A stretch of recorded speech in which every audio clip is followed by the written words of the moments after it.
Shooting flowers at 1.8 with the Nikon 135mm Plena.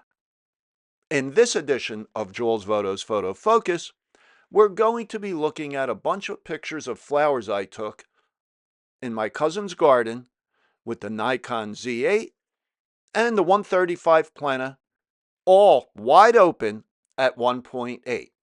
And most of them were at or near the close focus distance of this lens, which is 2.7 feet or 82 centimeters. Now, some I put on a 12mm extension tube.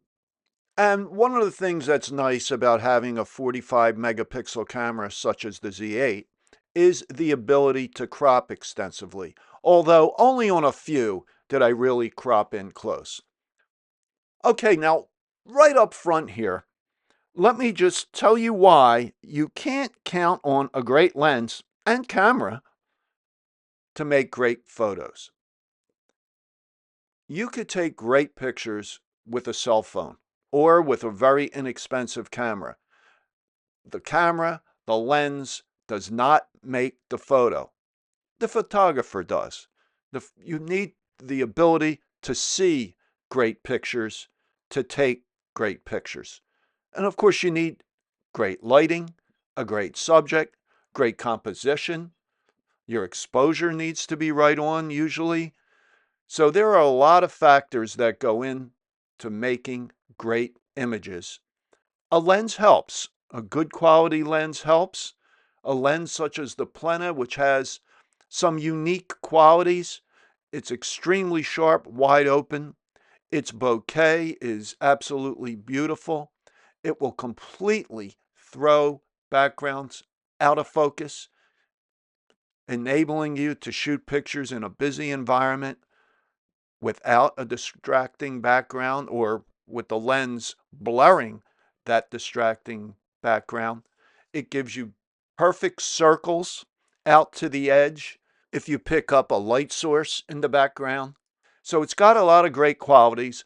For a 135 lens, it focuses very close, but it helps, but it doesn't make great images. So do I think I got great images in my cousin's backyard? No, absolutely not. I sometimes rely on a lens to help me get, let's say, not great images, but interesting images. A lens like the Plena, wide open, like the Helios lenses, like using a fisheye. It just gives a different look.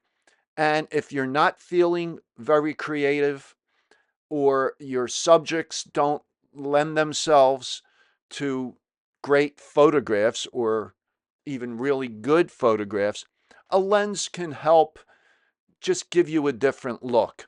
But I find myself sometimes, and this is after 50 years in photography, relying on a special lens to help get some interesting images. And it doesn't always work. They may look different. I may like them at first.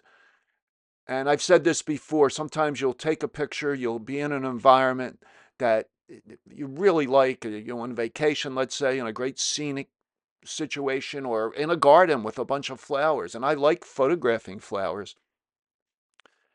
But all that excitement of being there and taking the photo, then you get back, you look at them on your computer, and you say, well, they're okay. And then you may look at them the next day, and then they just don't work anymore.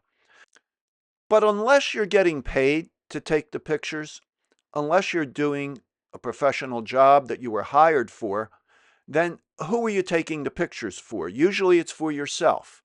So just that experience of going out there, taking the pictures is a good experience to have, even if you're not pleased with any of the images afterwards. And you'll be disappointed, of course, but that feeling of being out there, any of you who photograph, you probably have felt this way, that it just, you enjoy it. You're a photographer, an amateur photographer, even a professional photographer, because you like doing it. And great when you're getting paid, but that's a great feeling to go out there and do something you like. A lot of people walk. You walk for exercise, you walk to clear your mind, you walk just to look at the scenery. I love to walk with a camera, and it's very enjoyable just to see what you can find. Sometimes you'll find nothing. Sometimes you may not even take a shot. Other times you feel inspired and you'll take a bunch of pictures. So, and none of them in the end have to be great. In fact, I'm just looking to get some good pictures. And another thing, so a picture I may think is great. I may be really impressed with a picture I took, let's say, and show it to somebody else. They don't think it's great. But like I said before, you're in a lot of cases, you're taking pictures for yourself. Now, if you're doing a portrait shoot and you're being hired to do that shoot, well, you need to get some pictures that the person paying you will be pleased with. And in that situation, the planner does help because if you're in a busy situation, like I said earlier, you can really throw that background out of focus. Now, I paid a lot of money for this lens and I want to use it, right? You pay a lot of money for a lens. You want to put it to good use. You want to earn money with it if you're a professional photographer. And I have used it in portrait situations, but not enough to justify the cost. If I had to do it all over again, would I buy it?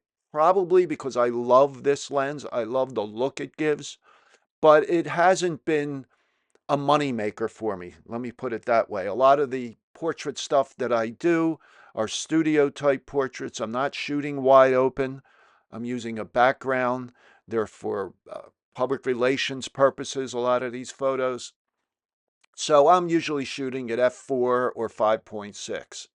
So I really didn't need this lens for my professional work, but I'm going to hang on to it because I really like it. It's paid for. But one of the lessons here is don't expect an expensive lens to make you a great photographer. It won't. And if you're thinking about spending a lot of money on a lens or even, a little bit of money, just think, well, what would I use this for? Do I really need it? Is it going to help me be a better photographer?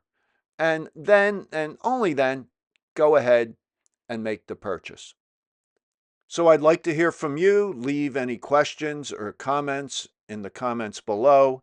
I always try to respond to all questions and comments.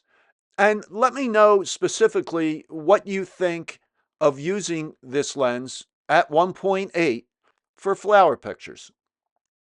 And if you enjoyed this video, please give it a thumbs up and subscribe to my channel. I usually publish a new video every Monday and Wednesday morning at 11 a.m. Eastern Time. So thanks for watching, and I will talk to you soon.